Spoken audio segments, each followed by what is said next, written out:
आज आपण 12th mathematics part 1 chapter number 2 matrices या चॅप्टरमधील अतिशय महत्त्वाच्या टॉपिकवर बोलणार आहोत.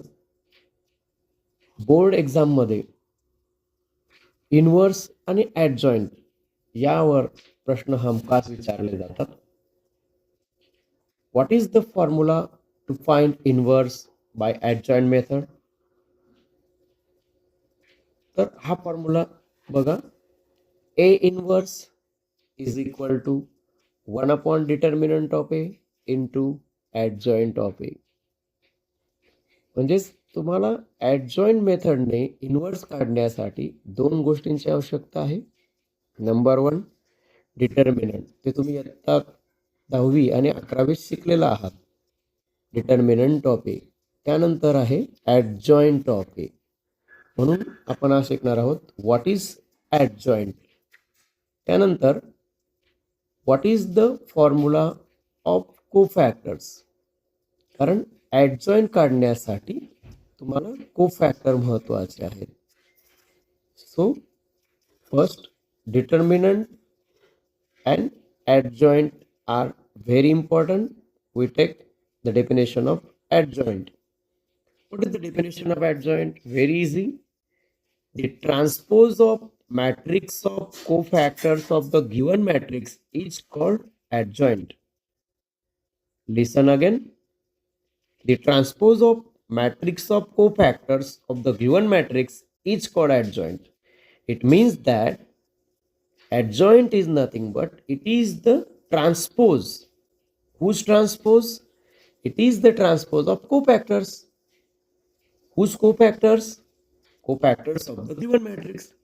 म्हणजेच तुम्हाला जो मॅट्रिक्स दिलेला असेल त्या मॅट्रिक्सचे तुम्ही कोफॅक्टर काढा आणि त्या कोफॅक्टरचा जो मॅट्रिक्स येईल त्याचा तुम्ही ट्रान्सपोज घ्या.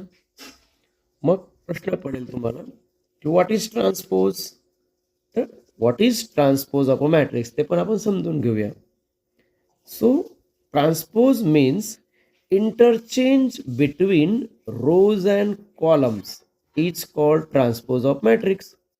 तुम्हाला एखाद्या मॅट्रिक्सचा ट्रान्सपोज काढायचा असेल तर तो काढताना रो आणि कॉलम यांचं तुम्ही इंटरचेंज करायचं आहे. म्हणजेच R1 असेल तर C1 होईल, R2 असेल तर तो C2 होईल. रो मधले एलिमेंट्स कॉलम मध्ये लिहायचे. Interchange between rows and column is called as transpose of matrix. Formula of cofactor. Aij is equal to -1 raised to I plus j into Mij. म्हणजेच कोफॅक्टरच्या फॉर्म्युल्यामध्ये Mij, what is Mij means minor.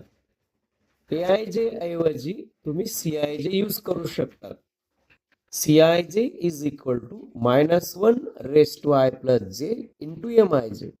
म्हणजे कोफॅक्टर काढताना minor काढणं अत्यंत आवश्यक आहे. I म्हणजेच number of row आणि j म्हणजे number of the column. Rochak जो क्रमांक आहे तो जनरली I ने आणि कॉलमचा क्रमांक j ने दर्शवतात. What is m? m means minor. C or a means cofactor. मित्रांनो, तुम्ही कोफॅक्टर काढत असतात या ठिकाणी एक शॉर्ट ट्रिक आहे. कोफॅक्टर हा मायनर असू शकतो केव्हा?